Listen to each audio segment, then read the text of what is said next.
estar conversando sobre educação, economia, saúde e indústrias em geral. Exato. Eu fico muito feliz com a sua participação. Gosto bastante de você, gosto bastante da Marta e principalmente do Supla. Muito bem. Obrigado. Eu sei que a gente está num momento bem complicado agora da pandemia, infelizmente, mas fico muito feliz da gente poder conversar um pouquinho sobre isso. Esse projeto que eu tenho chama Can You Believe That? Que é uma série de Pode entrevistas. falar, o projeto se chama? Can You Believe That? Em inglês. Se você acredita nisso? E a brincadeira com esse projeto Do you live in... é e a brincadeira que a gente quis fazer de colocar, a gente tem o nome em português e o nome em inglês, a gente vai fazer as entrevistas com figuras, hoje a gente tem para o nosso primeiro episódio a sua presença, e a gente quer conversar com figuras de locais diferentes, pessoal de cinema, pessoal de economia, e a gente vai fazer depois um mapeamento geográfico das escolas e dos polos de educação que mais precisam de conteúdo, e a gente vai montar para fazer uma distribuição gratuita desse conteúdo para essas crianças e jovens. E levar esse conteúdo para eles. Então, um dos focos principais hoje para a nossa entrevista seria conversar mesmo, como você colocou no início, falar sobre educação. E a coisa que a gente queria saber era como que você escolheu a carreira universitária, como foi para você o momento que você sabia o que você queria fazer, como você se sentia em relação a isso. Bem, eu primeiro estudei, fiz desde o jardim de infância e todo o curso primário na escola na escola Nossa Senhora das Graças, que ficava em São Paulo, na Rua Maranhão, em Higienópolis, em frente à igreja Santa Terezinha. E depois eu estudei no Colégio São Luís, desde a admissão até o terceiro colegial, terceiro científico, e então entrei na Escola de Administração de Empresas de São Paulo, da Fundação Getúlio Vargas, mas desde menino, a minha adolescência, e mais ainda como estudante, eu, e tendo em conta uma formação católica cristã de meus pais, sempre procurei querer saber melhor por que nós tínhamos no Brasil tanta desigualdade, tantas pessoas em situação de pobreza, em favelas e tudo, e que contrastava com o bom padrão de vida que eu e minha família e pessoas ao meu redor tinham, e sempre andei perguntando a respeito, né? E estudei administração de empresas, fiz estágios de pesquisa sobre no centro de pesquisas, entrevistando para o professor Luiz Carlos Bresser Pereira a origem dos empresários brasileiros. Trabalhei como estagiário e pesquisador. Depois fiz estágio também na indústria de plásticos, centro do então diretor Dilson Funaro. Depois eu também, ao me formar em administração de empresas, por um ano, trabalhei no escritório Explici de meu pai, que era corretor. Procurei lá desenvolver um setor de exportação de produtos manufaturados, mas, passado um ano e pouco, surgiu na Escola de Administração de Empresas de São Paulo, onde eu havia estudado, um concurso para ser professor de economia. E eu me interessei, disse ao meu pai, olha, se eu passar neste concurso, eu terei condições, provavelmente, de fazer o mestrado, o doutoramento em economia, e assim poderei conhecer melhor como resolver os problemas existentes no Brasil. E ele até me disse, olha, filho, veja bem se é o que você deseja, porque ser professor possivelmente não vai lhe proporcionar o padrão de vida que você está acostumado, mas se for o que vai lhe deixar feliz, eu vou apoiar. E então eu passei no concurso e já no segundo semestre de 1966 segui para Michigan State University, onde eu completei o mestrado em economia. Voltei por 2 anos, era casado com a Marta Suplicy. Ela sugeriu que tal voltarmos por 2 anos, eu completo o meu bacharelado em psicologia, e daí voltamos, você faz o PhD e eu completo, e eu aí vou fazer o mestrado. E assim o fizemos. Novamente, em 70, voltei para os Estados Unidos, depois de ter lecionado por 2 anos, voltei aos Estados Unidos e lá completei o mestrado. Também fui convidado para ser um scholar, eu recebi uma scholarship da Universidade de Stanford. Depois de 1 ano lá, me convidaram para dar um curso sobre a economia brasileira. Eu fiquei mais 3 meses. E daí voltei para Michigan State University, onde no primeiro semestre de 1973 eu fui eu completei o PhD, o doutoramento em economia, sobre os efeitos das desvalorizações sobre a economia brasileira. E daí, esse tempo nos Estados Unidos, muito me interessei pelos instrumentos de política econômica que possam colaborar para a construção de uma sociedade justa, civilizada, fraterna, e muito me interessei por isso, né? E então, voltando ao Brasil, continuei lecionando na Fundação Getúlio Vargas até 2012, quando então me disseram, bom, agora as pessoas da sua geração podem se aposentar, mas eu continuei, volta e meia, sou convidado a fazer palestras na escola, assim como em tantas outras instituições. Mas quando chegou lá por volta de 74, fui convidado para escrever artigos, primeiro na Última Hora, depois na revista Visão, daí na Folha de São Paulo, de 76 até 80. E quando chegou 1976, eu escrevia 3, 4 artigos sobre a política econômica na Folha de São Paulo. E quando um dia eu e amigos estávamos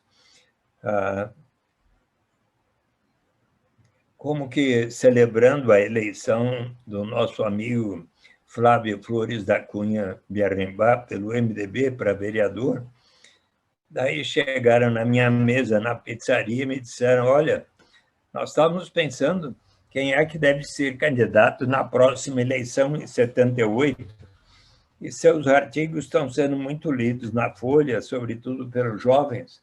Que tal você pensar em ser candidato? E eu, então, fui conversar com pessoas como Ulisses Guimarães, André Franco Montoro, Plínio de Arruda Sampaio, Chopin Tavares de Lima, Alberto Goldman. O que é ser um representante do povo? Me interessei, me inscrevi no MDB 1 ano antes e, em 78, fui eleito o segundo deputado estadual mais votado, com 78 mil votos. E, naquela época, comecei a interagir muito com aquelas pessoas que, em 1979 para 80, fundaram o Partido dos Trabalhadores, e eles convidaram a mim e mais 5 deputados estaduais eleitos pelo MDB para ingressarmos no PT. Eu observei os estatutos de como gostaríamos de estar sempre respeitando muito a ética, a transparência e também a democracia, lutando pela democracia e para que colocássemos em prática os instrumentos que pudessem contribuir para a construção de um Brasil justo, fraterno, solidário, mais igualitário. E daí, em 10 de fevereiro de 80, participei da fundação do PT no Colégio Sion, junto com Lula, Sérgio Buarque de Holanda e tantas outras pessoas, Olívio Dutra, Jacob Ittari e tal.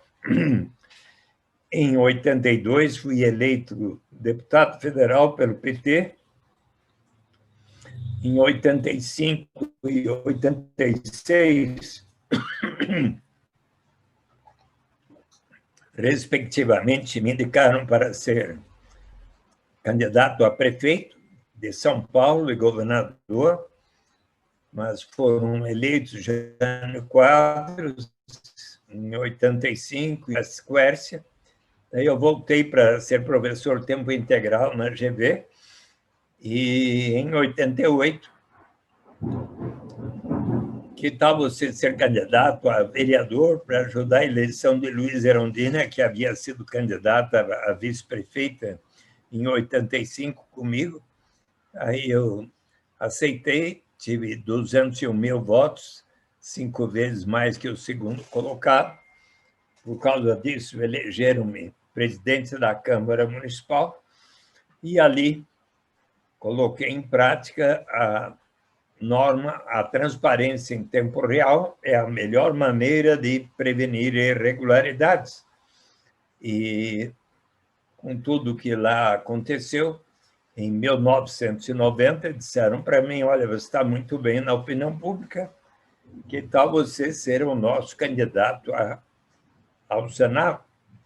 Eu aceitei, fui candidato em 90, em 98, em 2004, e eleito 3 vezes. Fiquei 24 anos no Senado, e sempre defendendo as propostas como a garantia de uma renda para todos, a garantia de uma renda mínima, primeiro através de um imposto de renda negativo em 2001, em 91, mas já em 2001 apresentei o projeto de lei para instituir a renda básica de cidadania universal e incondicional, que acabou sendo aprovada por todos os partidos no Congresso Nacional em 2003 e sancionada pelo presidente Lula em 8 de janeiro de 2004, mas diz a lei que ela será instituída por etapas a critério do Poder Executivo, começando pelos mais necessitados, como o faz o programa Bolsa Família, até que, então, venhamos a ter a renda básica de cidadania incondicional para todas as pessoas, mas como até para o Pelé, para a Xuxa, para o Alexandre Alonso, para o Eduardo Suplicy, para o mais bem-sucedido empresário brasileiro, sim. Só que, obviamente, os que temos mais, vamos colaborar para que nós próprios e todos os demais venham a receber. E, desta maneira, teremos todas as vantagens de não precisar mais haver qualquer burocracia envolvida em se ter que saber quanto cada um ganha no mercado formal ou informal, na carteira de trabalho assinada ou em qualquer atividade que realizemos. Se uma mãe toma conta das crianças da vizinha e no dia seguinte recebe um trocado, não precisa declarar. E, mais e mais, estou na batalha para que venhamos a implementar a renda básica de cidadania. Presentemente, há um mandado de injunção que a Defensoria Pública de Porto Alegre, do Rio Grande do Sul, fez em nome de um morador de rua, pela qual pede para colocar em prática o direito desta pessoa, moradora de rua, receber a renda básica. E foi para o Supremo Tribunal Federal. O ministro Marco Aurélio de Mello deu um parecer favorável, muito bem formulado, e os demais ministros precisarão agora apresentar o seu ponto de vista, mas eu estou na esperança de que, conforme diz o parecer do ministro Marco Aurélio de Mello, a lei da renda básica de cidadania precisará ser implementada no prazo de 1 ano. Eu acho essa colocação muito pertinente. Eu acho que é importante para muitas pessoas que às vezes estão escutando isso, podem falar, não, mas como? Mas como? A gente tem o senhor, que é uma pessoa que tem uma ampla e um amplo e extenso conhecimento de economia, estudou nos melhores lugares, lecionou nos melhores lugares, e você vê isso como uma necessidade que de vida, que eu acho que anteriormente talvez a gente não conseguisse entender tão bem, e que hoje, com a situação que a gente tem, a pandemia no Brasil, a gente está vendo o quanto é necessário. A gente está falando de pessoas que vão ser, que vão receber, estão abrangidas nisso, pessoas que, se não tiverem essa condição, vão passar fome, vão estar numa condição de risco muito grande. Então, eu acho que isso é algo que a gente precisa se mobilizar a fazer, e um dos motivos, talvez, que você tem uma comunicação com o jovem tão grande, o jovem gosta tanto do senhor, é isso, é essa preocupação que ela é humanitária, mas ela também vem alocada com conhecimento técnico de como fazer isso da melhor forma possível. E isso vem, eu acredito, muito através de um senso de enxergar o outro e também de valorizar a educação. E aí eu queria te perguntar, na sua opinião pessoal, claro, você tocou um pouco nisso no início, mas como você enxerga o impacto de médio e curto prazo de uma educação de qualidade no futuro da gestão econômica, não do país num geral, eu até queria depois, mas para as pessoas individualmente, no momento que elas começam a entender e ter contato de como elas podem fazer o manejo das finanças dela.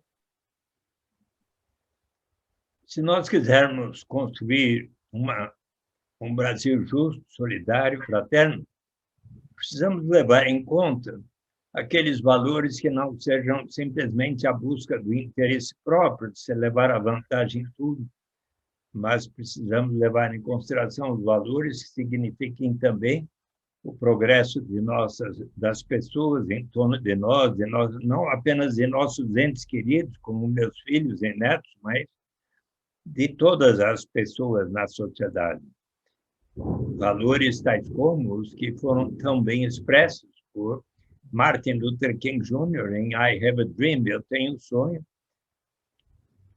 sonho de que um dia todas as pessoas, desde os filhos de ex-escravos, os filhos de ex-donos de escravos, serão capazes de se sentar juntos na mesa da fraternidade.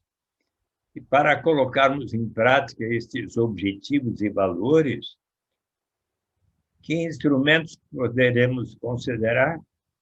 Por exemplo, quando foi abolida a escravidão, elevamos o grau de justiça, mas ainda não fizemos o suficiente para fazer com que houvesse a recompensa por mais de 3 séculos e meio de escravidão.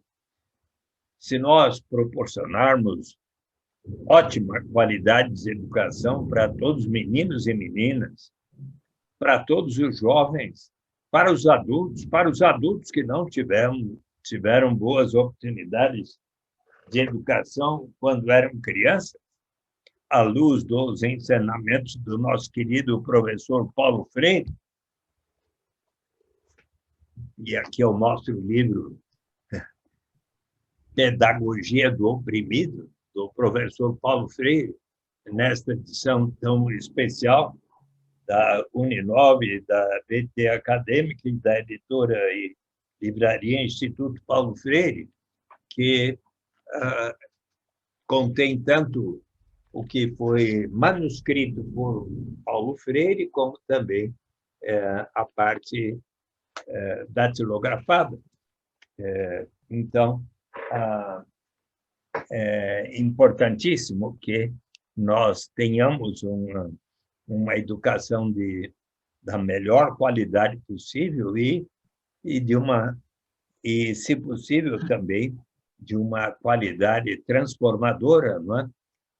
Você sabe como que Paulo Freire estimulou as pessoas a...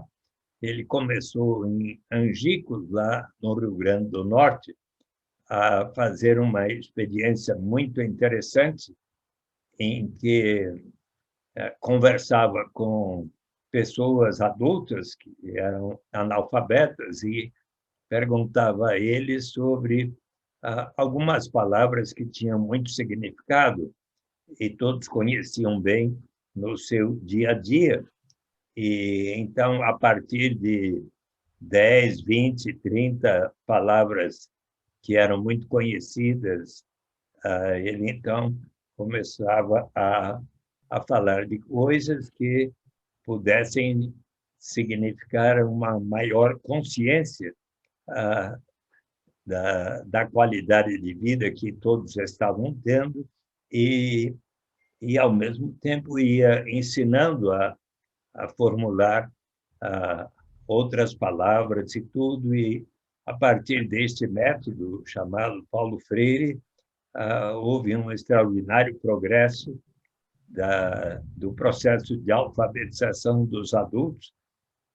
Paulo Freire foi também secretário da Educação da prefeita Luiza Erundina, eleito em 88, então, 89 e 90, ele foi o secretário da Educação e foi um grande estimulador de inovações muito importantes para a qualidade de educação e que tinha um aspecto transformador, libertador das pessoas que passaram, então, a refletir melhor sobre as suas condições de vida e por que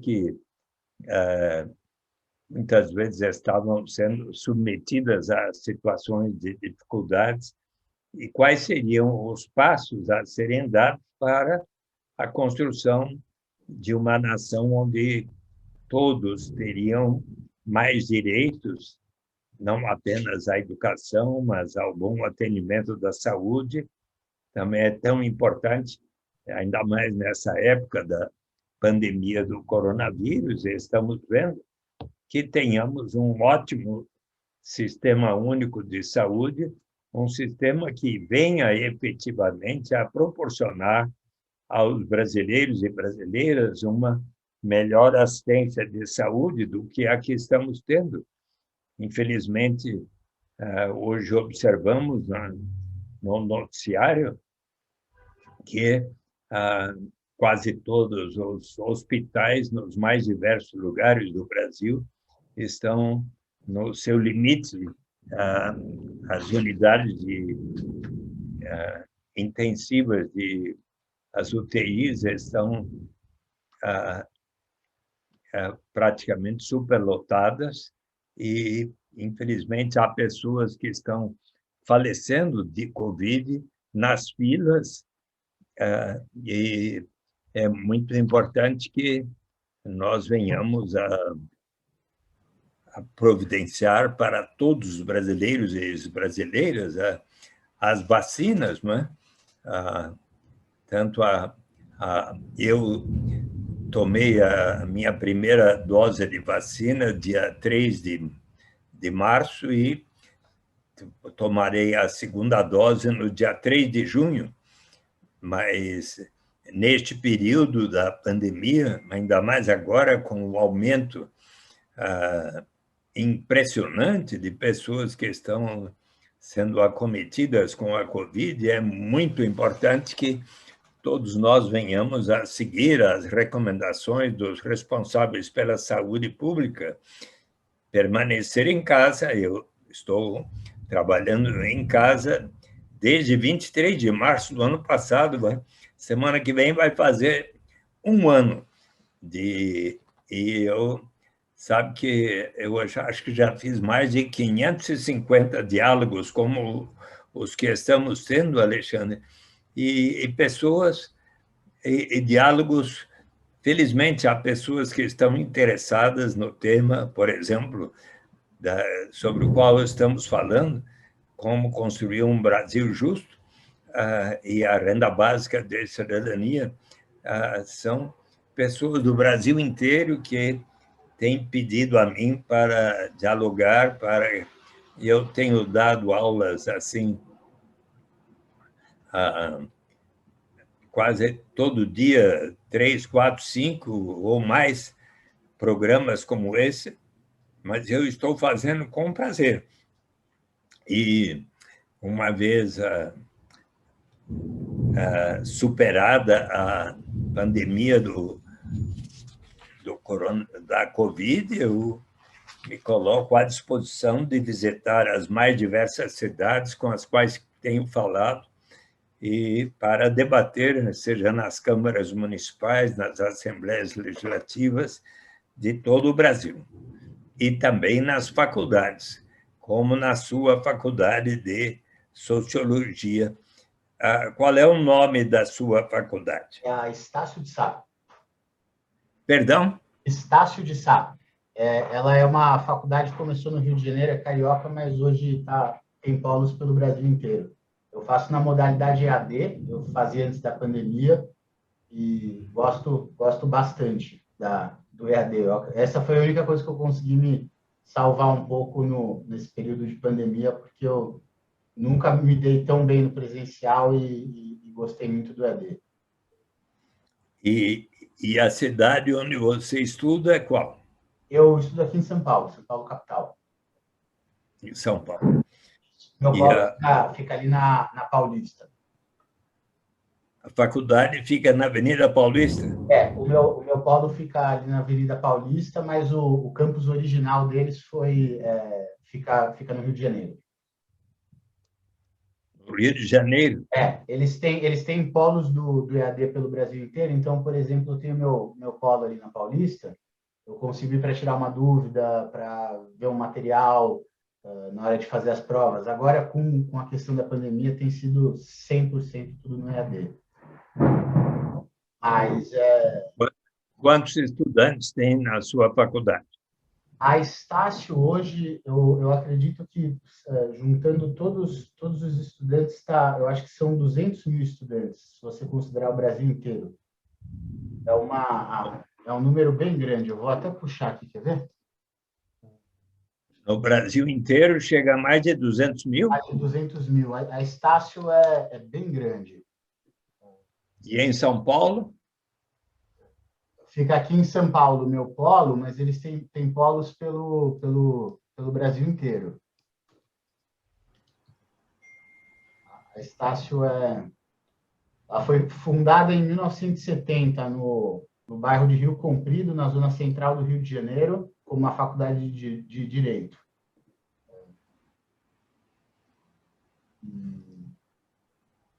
Tem um número bem grande hoje de alunos e é um local que eu gosto bastante. Eu acho que eles têm uma pegada de conversar de diversas coisas, eles dão bastante liberdade da gente criar dentro dos projetos, das coisas extras além do material, e foi com uma professora da Estácio conversando que me veio essa ideia, depois de eu ter Sociologia Rural e Urbana.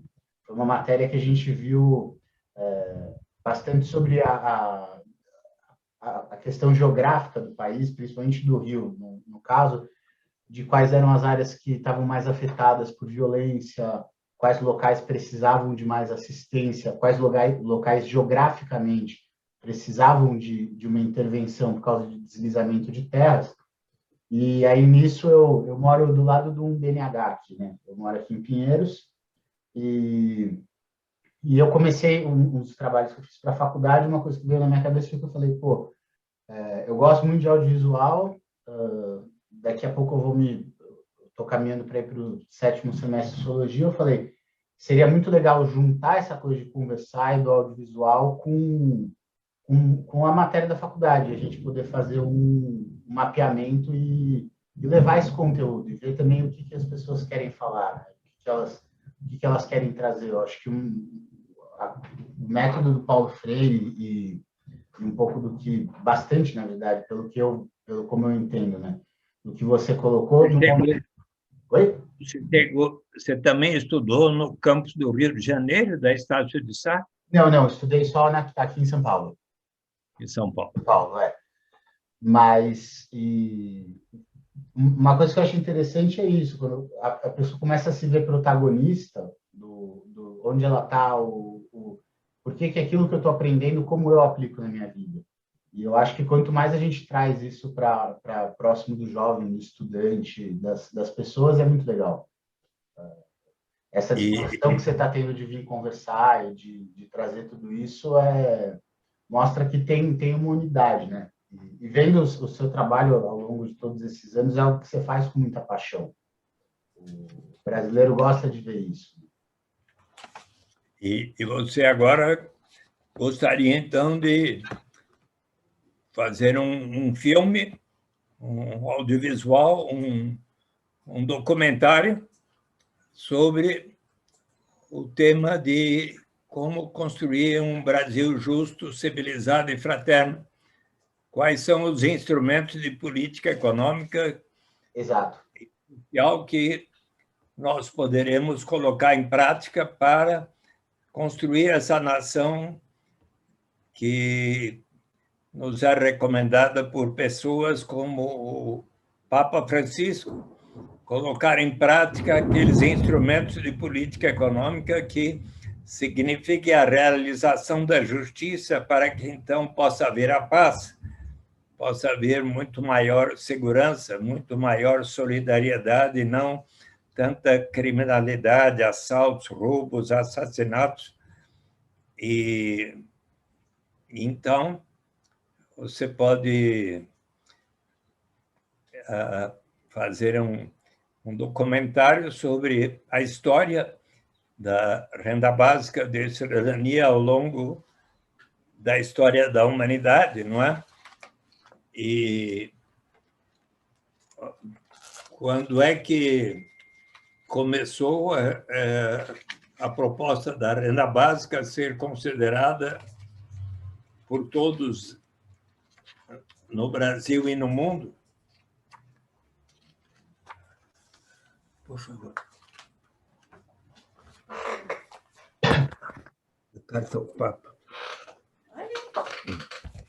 E posso lhe perguntar, quando você saiu de casa da última vez, como é que você o fez?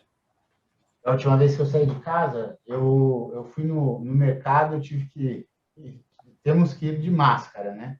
E evitar horários que tenha muita gente. Eu tenho um mercado aqui na frente da minha casa, então fica um pouco mais tranquilo, mas nos últimos tempos a gente tem o BNH aqui, a gente tem em cima o complexo residencial que muitas das pessoas frequentam o BNH, e a gente está com casos agora de Covid aqui.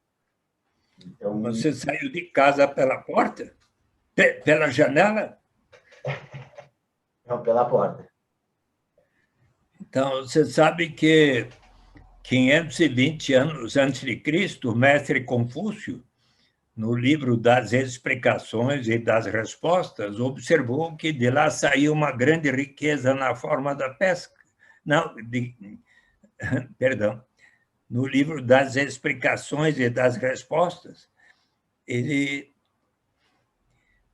diz que a incerteza é ainda pior do que a pobreza E pode alguém sair de casa senão pela porta? Ora, o nome do meu livro chama-se Renda de Cidadania, a saída é pela porta, exatamente para demonstrar que, se desejarmos efetivamente levar em conta os objetivos fundamentais da República Federativa do Brasil, de nossa Constituição, artigo 3º, construir uma sociedade livre, justa e solidária, garantir o desenvolvimento nacional, erradicar a pobreza e a marginalização e reduzir as desigualdades sociais e regionais, promover o bem de todos, sem preconceitos de origem, raça, sexo, cor, idade e quaisquer outras formas de discriminação. Se quisermos efetivamente colocar em prática instrumentos para isso, será importante pôr em prática a renda básica de cidadania. O direito de toda e qualquer pessoa, não importa a sua origem, raça, sexo, idade, condição civil ou socioeconômica, de participarmos todos da riqueza comum de nossa nação como um direito à cidadania. Quem é que também muito recomendou isso ao longo da história?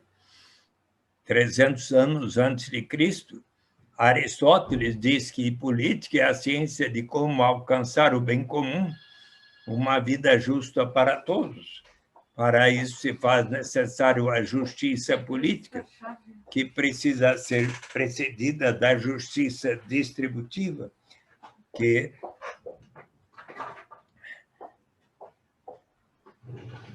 para tornar mais iguais aos desiguais. Se nós formos ao Antigo Testamento, qual é a palavra mais citada? 513 vezes. Tzedakah, me ensinou o Rabino Henry Sobel.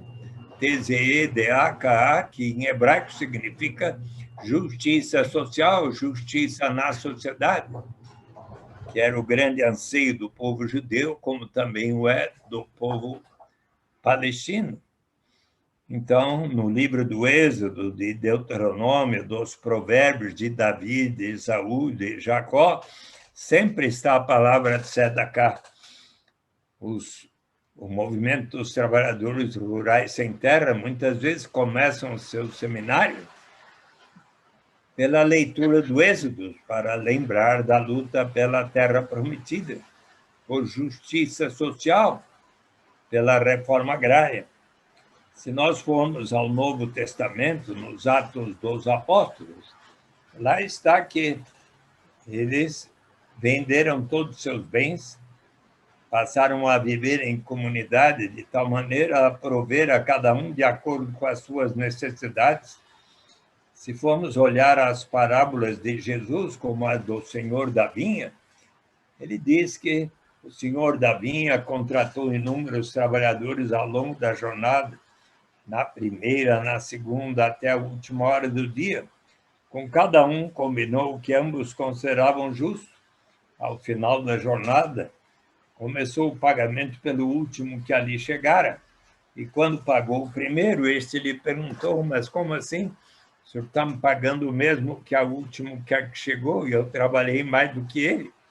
Ora, você não percebe que eu estou lhe pagando exatamente o que ambos consideramos justo, e que o último que chegou também precisa receber o necessário para o sustento da sua família? Se nós formos olhar o que pensa o islamismo, Maomé, os 4 califas que escreveram o livro dos Hadis, Omar, o segundo deles, ele diz que toda pessoa que detém um grande patrimônio deve destinar uma parcela deste patrimônio para os que pouco ou nada têm.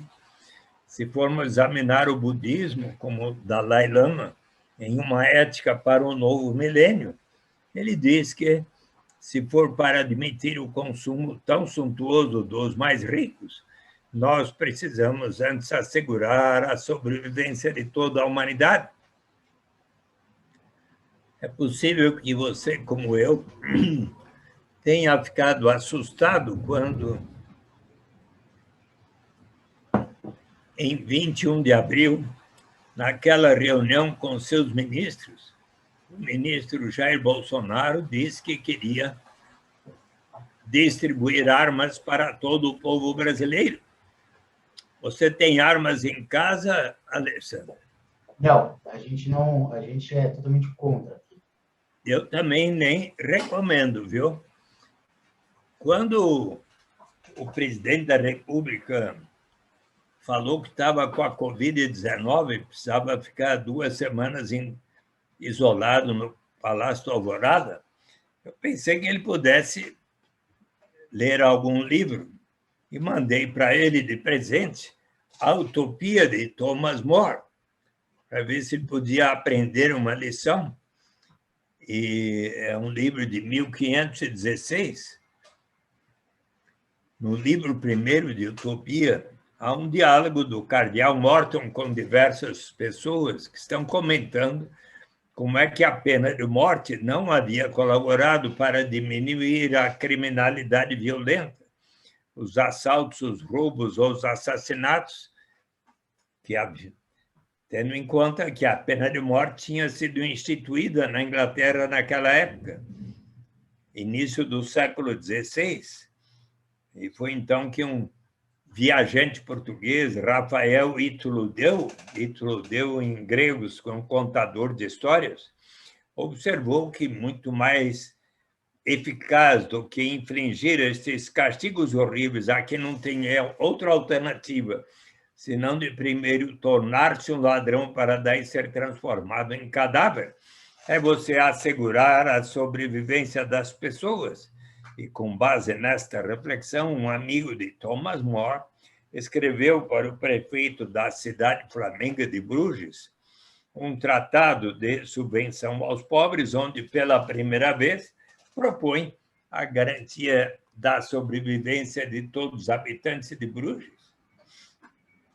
Mas podemos seguir um pouco mais adiante na história. Então, Thomas More é considerado um dos que melhor fundamentou a garantia de uma renda para todos.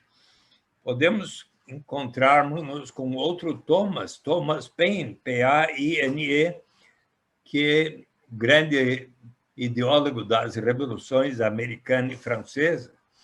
Em 1795, escreveu para a Assembleia Nacional da França Justiça Agrária, que está publicado no meu livro em 20 páginas, onde ele diz que a pobreza é algo que tem a ver com a civilização e a instituição da propriedade privada.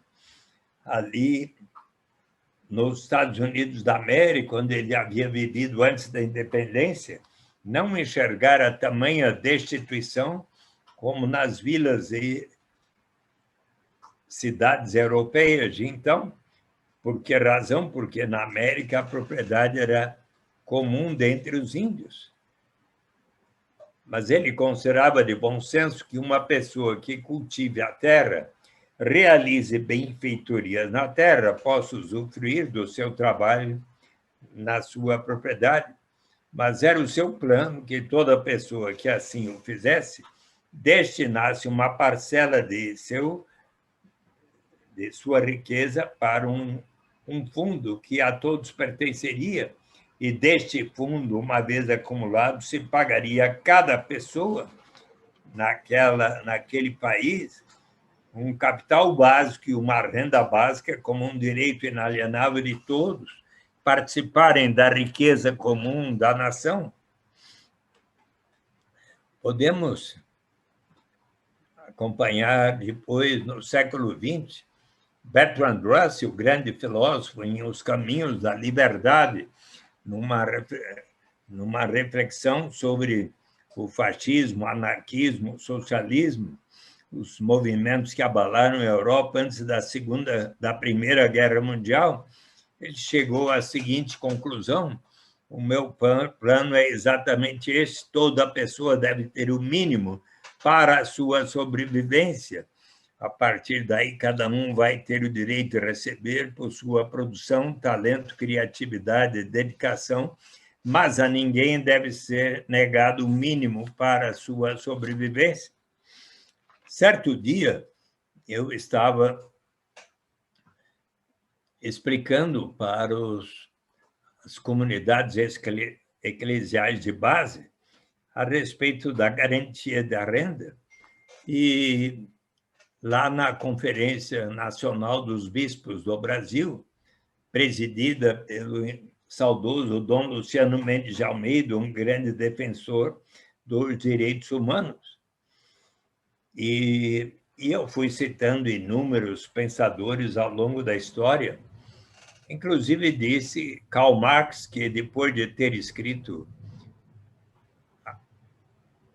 o Manifesto Comunista, junto com Friedrich Engels, em 1848, e ter escrito os volumes de O Capital, e mais tarde, em 1875, a Crítica ao Programa de Gotha, onde ele diz que, numa sociedade mais amadurecida, os seres humanos vão se portar de tal maneira a poder se inscrever como lema da sua sociedade 12 palavras em inglês que o grande economista John Kenneth Galbraith observou que tiveram um efeito ainda mais revolucionário do que os volumes de O Capital.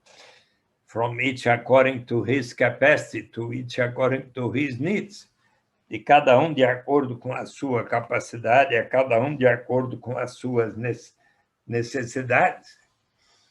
Quando eu citei Karl Marx, eis que, muito amavelmente, Dom Luciano Mendes de Almeida disse a mim: Eduardo, você não precisa citar o Karl Marx para defender a sua proposta, porque ela é muito melhor defendida por São Paulo na segunda epístola aos Coríntios.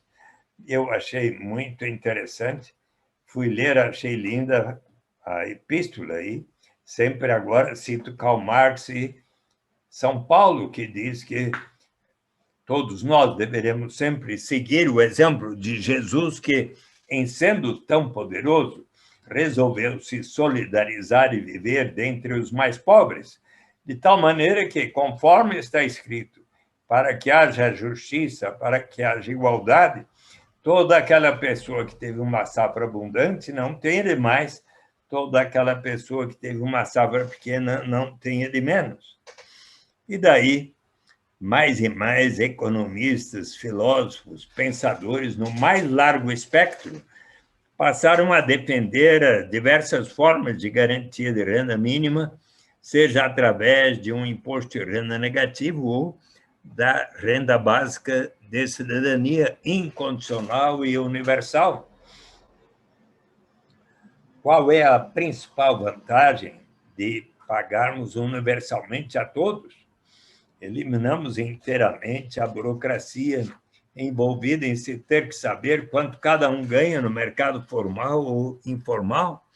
Agora, ontem, o presidente Jair Bolsonaro anunciou as novas regras do auxílio emergencial. Uma porção, tem umas 15, 20 regras de quem pode e de quem não pode receber, e vai precisar uma burocracia grande para analisá-la.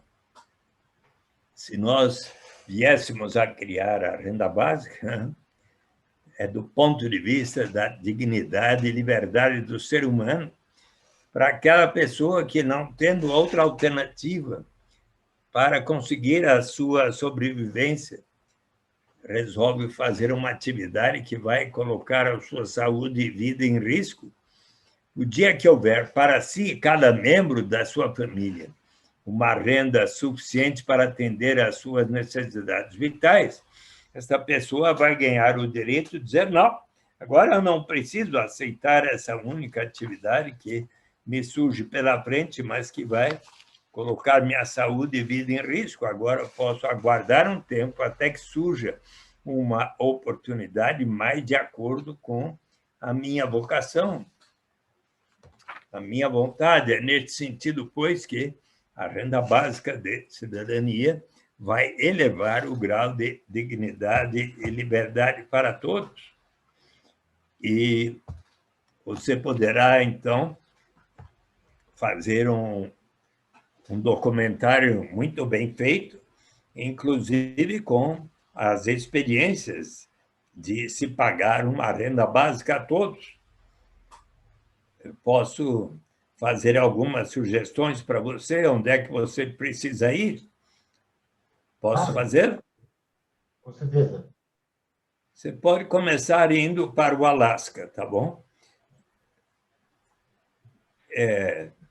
No início dos anos 60, o prefeito de uma pequena vila de pescadores, como tantas existem no litoral brasileiro, observou que de lá saiu uma grande riqueza na forma da pesca, mas boa parte da população ainda era pobre.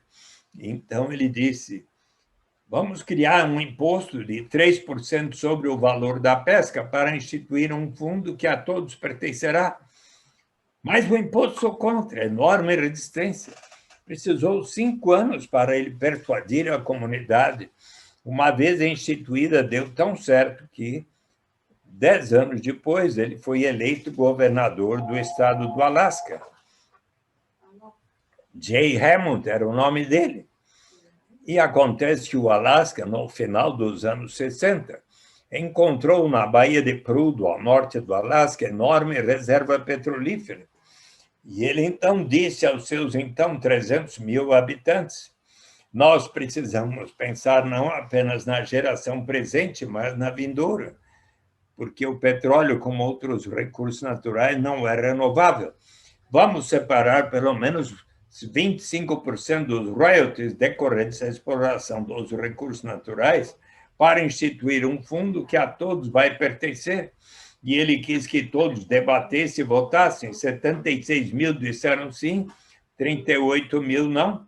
E então, aqueles recursos passaram a ser investidos em títulos de renda fixa, ações de empresas do Alasca, contribuindo para diversificar a sua economia, ações de empresas dos Estados Unidos e internacionais, inclusive de 200 empresas brasileiras, nós contribuímos para que isso exista lá, empreendimentos imobiliários, e o fundo passou de $1 bilhão no início dos anos 80 para mais de 46 bilhões de dólares hoje.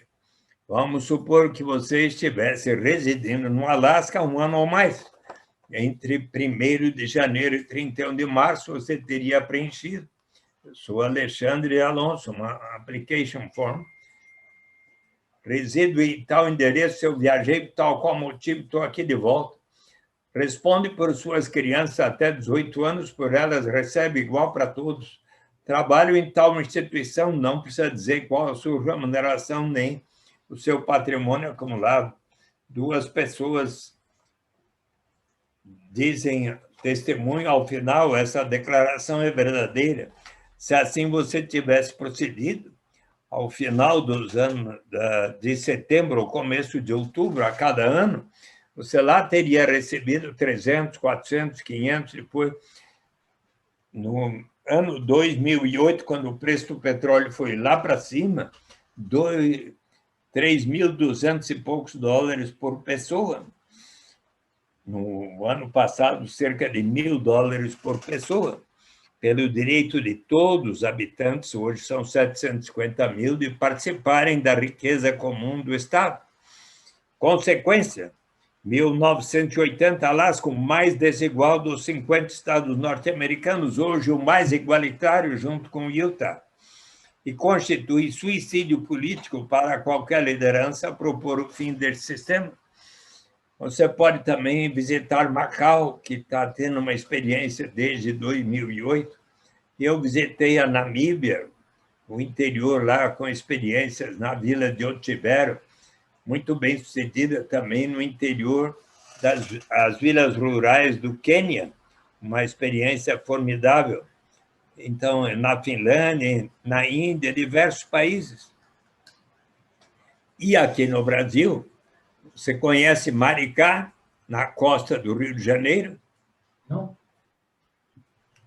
Então, pode fazer o seu vídeo documentário em Maricá, onde 1/4 da população começou a receber 300 mumbucas ou reais por mês, todos que estejam ganhando nas famílias onde recebem até 3 salários mínimos, mas até 2024, os 162 mil habitantes de Maricá vão estar recebendo a renda básica igual para todos. Quem é que fez uma recomendação muito forte? Publicou um livro em dezembro passado para que venhamos a ter um caminho, vamos sonhar juntos o caminho para um futuro melhor. Quem publicou esse livro? Acredito que uma pessoa de quem você gosta muito. O Papa Francisco. Em Vamos Sonhar Juntos, página 143, ele diz: reconhecer o valor do trabalho não remunerado para a sociedade é vital para repensarmos o mundo pós-pandemia.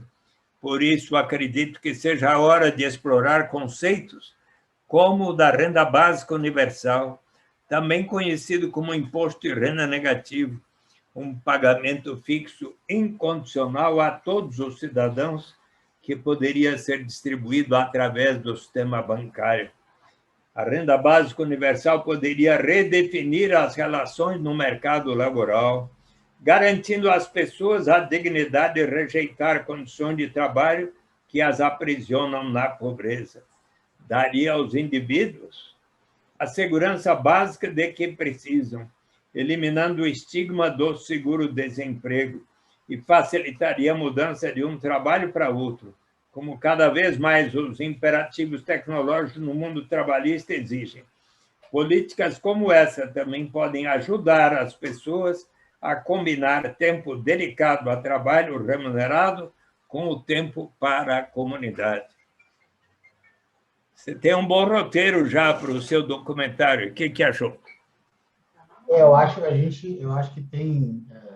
Esse é um tema que tem muita coisa para ver, é um tema que tem muita coisa para falar. Queria deixar uma opinião minha de algo que aí é pessoal meu, né? Eu acho muito de uma pessoa que quer desburocratizar o acesso à arma e quer burocratizar o acesso a algo que uma população pode usar para comprar um remédio, comida. Isso não faz o menor sentido. A gente precisa incentivar que as pessoas tenham saúde, educação, qualidade de vida, abraçar todo mundo que está em volta, seja branco, negro, trans, gay, pobre, rico, a gente precisa estar junto.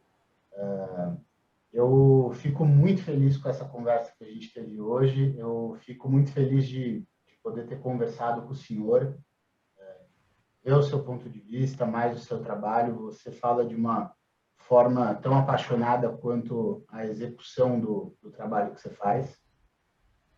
E eu fico muito grato. A gente vai ter essa nossa conversa como um episódio dessa série de diálogos e com certeza, quando eu estiver com esse documentário pronto, eu tenho certeza que eu vou precisar conversar com você em outro momento, espero que pós-pandemia, com as coisas mais organizadas e com a gente podendo se ver ao vivo, mas eu fico muito, muito grato por essa oportunidade e muito feliz que as coisas se equilibram. Se a gente tem pessoas que estão fazendo uma gestão que está difícil de ver pontos positivos, também dá para ver que tem muita gente aplicada em construir um Brasil que valorize o brasileiro e que dê atenção às coisas que precisam de atenção, que é amor, educação, bom senso e menos violência. Muito bem, Alexandre. Então, se você quiser que um dia, passada essa pandemia, possa fazer uma palestra lá na sua faculdade, pode me convidar, tá bom? Muito obrigado, viu? Então, um grande abraço, que agora eu vou ter outra entrevista daqui a pouquinho, tá bom? Obrigado, Um Wilson. grande abraço a você. Grande abraço Felicidade. para você. Deus te abençoe. Fique com Deus. Pessoal, esse foi o nosso primeiro episódio aqui da Can You Believe That? Você acredita nisso? Que é uma série onde a gente vai fazer entrevistas, conversar com figuras das mais variadas, tanto de política, quanto de economia, tanto de cinema. Espero que vocês tenham gostado desse primeiro papo, foi um papo bastante sincero. A gente conversou com uma figura que eu admiro bastante, gosto também muito do trabalho do filho dele, que é músico, e a gente fica de se encontrar aí num próximo momento, num próximo episódio.